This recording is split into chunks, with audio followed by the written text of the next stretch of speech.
Ever feel like your English isn't good enough? Maybe you stumble over grammar, or your accent isn't perfect.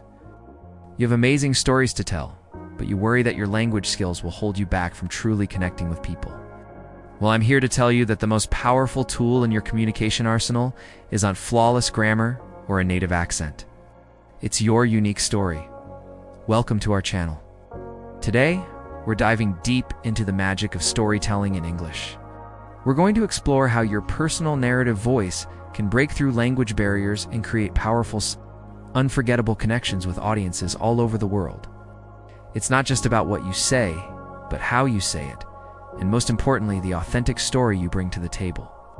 We're moving beyond just functional communication, the kind you use to order a coffee or ask for directions, and into the realm of truly compelling expression. So what is it that makes a story captivating? Is it complex vocabulary? Perfect sentence structure? Not really. Think about the stories that have moved you the most. Were they told by linguistic professors? Or were they told by people with passion, with vulnerability, with a genuine desire to share a piece of themselves? More often than not, it's the latter. Authenticity is the secret ingredient. Your personal experiences, your perspective, your emotions, these are the elements that make a story resonate. When you share something real, something that matters to you, your audience feels it. They connect with the human experience behind the words. Let's break down this idea of a narrative voice. It's more than just the sound of your voice. It's your unique style, your rhythm, your choice of words, your humor, your seriousness. It's the fingerprint of your personality on the language. Many English learners strive to sound like a native speaker, but I want to challenge that idea. Why aim to sound like someone else when your own voice is so much more interesting? Your accent, your cultural references, the way you phrase things based on your own background, these aren't flaws, they are features. They add layers of richness and depth to your storytelling that a so-called perfect speaker could never replicate. Think about it like this. English is a global language, a tool used by billions of people from countless backgrounds. It's a vast, ever-evolving ocean of communication.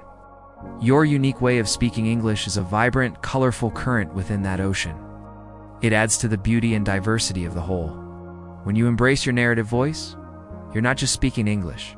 You're contributing to it. You're shaping it. So how do we start unlocking this power? The first step is a mindset shift.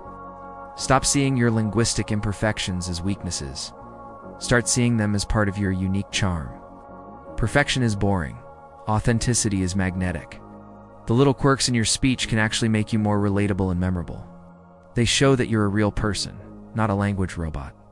This is the foundation of building a genuine connection. People don't connect with perfection. They connect with humanity. Let's look at a practical example. Imagine two people telling a story about getting lost in a new city. The first person says, "I experienced a state of disorientation in an unfamiliar urban environment. I subsequently consulted a map and rectified my navigational error. It's grammatically perfect, but does it make you feel anything? Probably not." Now imagine the second person. They might say, "Oh man, I was so lost. The streets all looked the same, my phone was dead, and I accidentally asked a statue for directions. I felt so silly, but also kind of excited." Story pulls you in. The second one, right? It's filled with emotion, personality, and a touch of humor. It's real. The grammar might not be textbook perfect, but the storytelling is 100 times more effective. This brings us to the core of captivating an audience. Emotional resonance. Facts and figures inform, but emotions persuade and connect. When you tell a story, you're not just transmitting information. You're inviting your audience to feel what you felt. To do this, you need to tap into your own emotions. Before you tell a story, think about how it made you feel. Were you scared, elated, embarrassed, anxious? Focus on conveying that feeling. Use descriptive words that paint a picture not just of what you saw, but of what you experienced on an emotional level. A great technique for this is show, don't tell. Instead of saying "I was happy," describe the feeling. "A huge grin spread across my face, and I felt like I could float right off the ground." Instead of saying it was a scary situation, describe the physical sensations of fear. "My heart was pounding in my chest so hard I thought it would break free, and my hands started to shake." This kind of descriptive language transports your audience directly into the moment with you. They're no longer passive listeners. They're active participants in your experience. And this works no matter your vocabulary level. You can use simple words to create powerful images. The key is to be specific and sensory. Another vital element is vulnerability. Sharing your successes is great, but sharing your struggles, your failures, and your moments of doubt is what truly builds trust and intimacy with your audience. It shows courage. It says, I'm not perfect, and that's okay. When you're brave enough to be vulnerable, you give your audience permission to be vulnerable too. It creates a safe space for genuine connection. Think about your own journey with English. Have you had embarrassing moments? Frustrating experiences? Share them. These stories are incredibly relatable to millions of other learners around the world. Your struggle can become a source of inspiration and solidarity for someone else. Now, let's talk about structure. Even the most authentic, emotional story needs a clear structure to be effective. Don't worry, this doesn't have to be complicated. The classic 3-act structure is your best friend: a beginning, a middle, and an end. The beginning, or the setup, is where you introduce the characters, the setting, and the initial situation. This is where you grab your audience's attention with a hook. The middle, or the confrontation, is where the main events happen. This is where the tension builds, where you face challenges and obstacles. It's the core of your narrative. The end, or the resolution, is where you wrap things up. What was the outcome? What did you learn? What's the key message or takeaway for your audience? This simple framework gives your story a satisfying shape and makes it easy for your audience to follow along. Let's apply this. Imagine your story is about your first time giving a presentation in English. Beginning, you introduce the situation, the big meeting, the important clients, and your terror of speaking. The hook could be, my palms were sweating. I was pretty sure I'd forgotten every English word I'd ever learned. Middle. You describe the presentation itself, the stumbles, the moment you forgot a word. The encouraging smile from a colleague, the point where you started to find your flow. This is where the conflict and action happen. End. You describe the feeling of finishing, the positive feedback you received, and the ultimate lesson you learned, that courage is more important than perfection. This structure turns a simple anecdote into a compelling narrative arc. So how can you practice this? Start small. You don't need to craft an epic tale right away. Start by thinking about your day. What was the most interesting, funny, or frustrating thing that happened?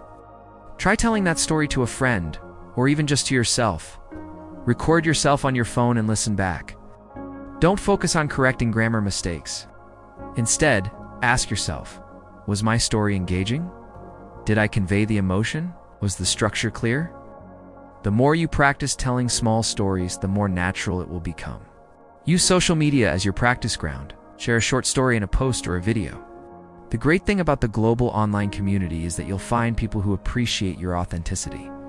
Your unique voice will attract your unique tribe, people who get you and want to hear what you have to say. Remember, the goal isn't to please everyone. The goal is to connect deeply with the right people. In the end, learning to be a powerful storyteller in English is a journey of self-discovery. It's about finding the confidence to share who you are. Your stories are a gift. They hold the power to inspire, to entertain, to teach, and to unite. They are a bridge between your inner world and the outer world. So please don't let a fear of making mistakes silence you. Embrace your accent. Embrace your unique phrasing. Embrace your journey. Your narrative voice is powerful, not in spite of your background, but because of it. Start today. Think of one small story from your life, a story that is uniquely yours. Find a way to share it. You'll be amazed at the connections you can forge when you lead with authenticity. The world doesn't need another perfect speaker. It needs you. It needs your story.